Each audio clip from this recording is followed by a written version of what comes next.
This is the Ecovacs GOAT 1000. I've been using it for about 6 weeks here, primarily in the backyard. It's kind of a test area, so let's get into it. Let's talk about the good, the bad, and my observations about using this little mower. Robot mowers, I think by design, are meant to help people who don't really have time to mow the lawn or physically can't mow the lawn. It will do it for you, or if you need a mower that's kind of like an in-between machine where, you know, if you want it to run throughout the week so you can mow on the weekends, that's kind of what this mower is doing for me. But the tech on this thing is actually, in my opinion, is a really good compromise between the highest technology robot mowers that are out there and more of the basic technology. And what I mean by that is that it has a couple of things that I have never used on a robot mower before, and one of them is the auto boundary feature. So typically when you would set up your robot mower, you would come out to the yard and you would have to either follow the mower behind it with a remote control or your phone and try and navigate it around the perimeter of your lawn and obstacles in order to set your map. This has a feature on it where it will do it for you, which was awesome. And actually I tried it both ways and I found that the auto mapping actually did a lot better job, and it was much faster than if I were to map this by myself using the little joystick, the digital joystick that you get on the app, on the Ecovacs app that comes with this mower. But if you have obstacles like you see here behind me, those are going to have to be done manually. That's not a part of the auto function of creating the map. If you do a no-go zone, say you don't want your mower to come into these areas and run over the rocks and bump into things, just set yourself a no-go zone and it will navigate around this and it won't mow any of that area, potentially damaging the mower or damaging anything that you have in your lawn. All right, so I went ahead and did a manual pause on this just so I can give you a closer look at the mower. As you can see, there it is right there. This is made by Ecovacs. Really hadn't heard of this company before, but they reached out and asked if I wanted to review this mower. Generally, I shy away from doing them because I've tested a lot of robot mowers, and some of them great, some of them not so great. And this one looks to be a really good kind of middle of the road option. And I'll get to some of the tech on it here in just a minute. But on the top of the mower, as you can see, you have your height of cut settings. You can mow anywhere from 1.2 inches up to 3.2 inches. That's an interesting increment. It's you know, usually you see like 1.5 or 1 inch and then 1.5 all the way up to maybe 3.5 or 4 inches. But you know, hey, Ecovacs went with these odd increments, but no big deal. It seems to cut pretty well. So you have a little display here.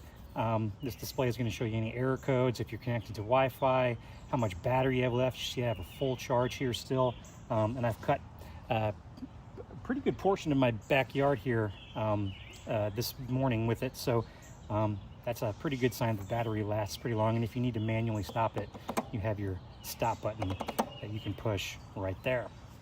All right, now flipping it over to the back side, it's going to continue to beep at me, so you're going to hear that throughout the video because I have it lifted up off the ground. That's one of the safety features, but typical of most robot mowers, you have a cutting disc right here, and the way that it mows the grass is that it spins these razor blades at a high rate or a high RPM. So that's generally how you're cutting the grass, is just with these little sharp blades. The mower does come with several replacement blades because these do go dull after some time and you need to go ahead and change those out. But really all you need is just a screwdriver. You can pop those right out, put some new blades on, and you're ready to go.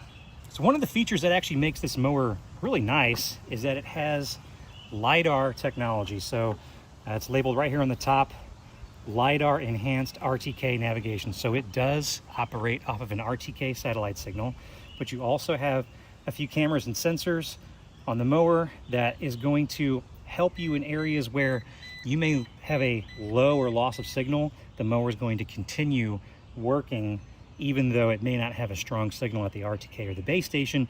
The LiDAR is going to take over and it's actually going to help keep the mower on track, and it knows exactly where it mowed and where it needs to go back and maybe retouch up again, and the LiDAR definitely helps with that. Another thing I liked about this model is that setup was incredibly easy compared to other models I've used before. So here's the base station. You just need to make sure that this is unobstructed in an open sky area. It comes out of the box like this. You don't have to put anything together. I didn't use the ground stakes here because I have this laid on concrete, but essentially all you have to do is connect that into your RTK base station. As you can see, I've got the wire here just roughed in. That's running over to the base station, but the RTK is really nice, blends in really nice on that black fence. Actually, you can't even really see it over here unless you tried to look, but this blue light on here indicates a strong signal to the base and the mower. If this is ever blinking, it means that there's a lost signal or a low signal. And essentially what happens from that point is the LiDAR tech will take over and it will start to navigate its own path based on what it sees out of the camera. And usually when the afternoon sun hits back here, I get a lot of shade from that big elm tree over there in this tree line. So usually when you lose signal, it's because of canopy cover from the trees. And that has been a big problem for me in the past. All right, then once you have your RTK set up and your base station in a good spot, you want to go ahead and set a password. You're going to use the interface here just to set a password, any 4-digit numerical combination that you want. And from there, you're going to want to download the app. So there's going to be a QR code that's going to direct you to download the Ecovacs app. And then once you have that set up, you can go ahead and start mapping where you want the mower to go. So from time to unboxing to actually having the mower fully set up was about 25 minutes. The auto boundary feature was really nice. And that even includes my areas over here where I set a no-go zone for it. That was pretty simple and straightforward. So as far as setting it up, one of the easier ones that you will find for actually creating your maps. It really helps that there was no signal loss. So I've always had trouble getting robot mowers to work well for me here in the backyard because of the amount of tree cover I have in certain areas. I would lose signal, the mower would just die, and it would just sit in the middle of the yard until I came out and physically moved it myself, which is part of the reason why I was kind of losing a little bit of interest in looking at robot mowers, just because it was really more of a pain than a convenience for me, in that I was always having to come out and intervene. And let's say you're running your mower and you're not home, you're out of town, and you can't get to it, then what are you going to do? You're just going to have a mower that's sitting here with no signal, and it's going to have a dead battery by the time you get back to it. So to me, it was just like, I didn't really see the benefit. Really, it wasn't something that I thought was a good option for a lot of people that were wanting to have it be more of a maintenance type of thing, where you're running it when you're not paying attention to the lawn, maybe throughout the week, or if you physically can't come out here, that would be a big problem. However, this has not been a problem. The LiDAR technology on this mower has not failed a single time in the 6 weeks that I've been using it. Due to the terrain back here, mowers would always get stuck kind of going up this hill, and it would spin the wheels, and you would get ruts and track marks, or it would get under the shaded canopy area and it would lose signal and they would just sit there, or the mower just kind of bogged down because of the grass being so thick and tall. I haven't had that issue with this mower a single time, which is really kind of the motivation behind doing this review video. Is I cannot believe that it's been 6 weeks and I haven't had to rescue this mower a single time. So to me, the biggest value add for this is the LiDAR technology. It actually works. The mower doesn't tend to get stuck, and I haven't had to come out and rescue it a single time. If you're looking for the mower that's going to be more of an auto mower where you don't have to do anything, so far this one fits the bill. All right, so I ranted on long enough about my issues I've had with mowers in the past. This one not losing signal at all, which is great, but then also it has a really nice quality of cut. As you can see behind me, this actually looks really good even from up here. And if I get down a little bit lower, you can see it does a really good job of cutting the lawn, even this tall, thick grass where most mowers would typically struggle. Now, one of the things comes standard on most mowers is obstacle avoidance. So things like a tennis ball, that's not something that it's really going to be able to detect, especially if it's down in the canopy of the grass. But I went ahead and I just put a flower pot out in front of the mower while it was mowing. It noticed that that was an obstruction and turned around and started to go the other direction. Sometimes it will just completely go around it. If it's kind of in a, in the direction of where the mower is going, it's not completely in the pass, it will just go around it. If it's fully in the pass, it'll just turn around and start mowing in the other direction. And that's going to be a key feature for most of us that have dogs. Maybe there's toys out in the yard from the kids and things like that. It keeps it from running over things and destroying the mower, and potentially destroying some of the things you might have out in the yard that may have gotten left out by accident. I also wanted to get some shots of this mower mowing in tight spaces. Because it's not very bulky, It does a really good job of navigating in and out of smaller areas. You've got a little bit of a narrow path here. This is about 8 feet wide, and I'm cutting at a 45-degree angle, and it's doing a pretty good job. I've also have a slope in my backyard.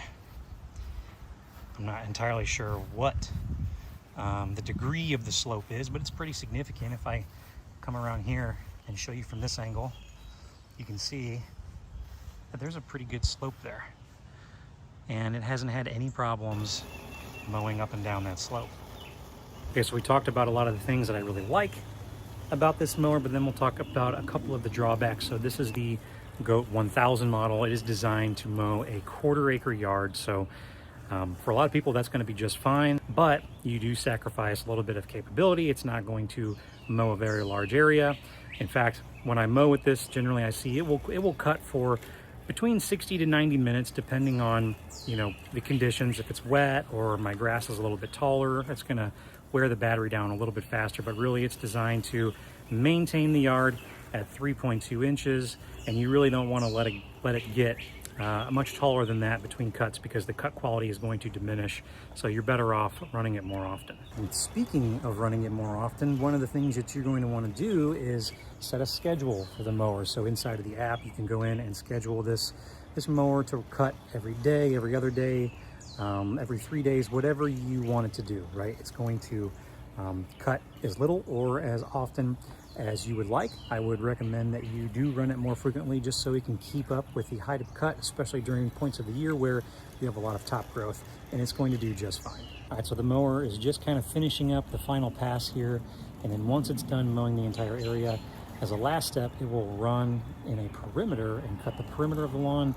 That's something that you can modify in the app if you want to. You can have it do a perimeter cut first and then mow in the area, or vice versa, whatever you prefer. But essentially, once it's done mowing, it will automatically return itself back to the docking station. It'll charge the battery up, and when it's time to mow again, it will be all ready to go.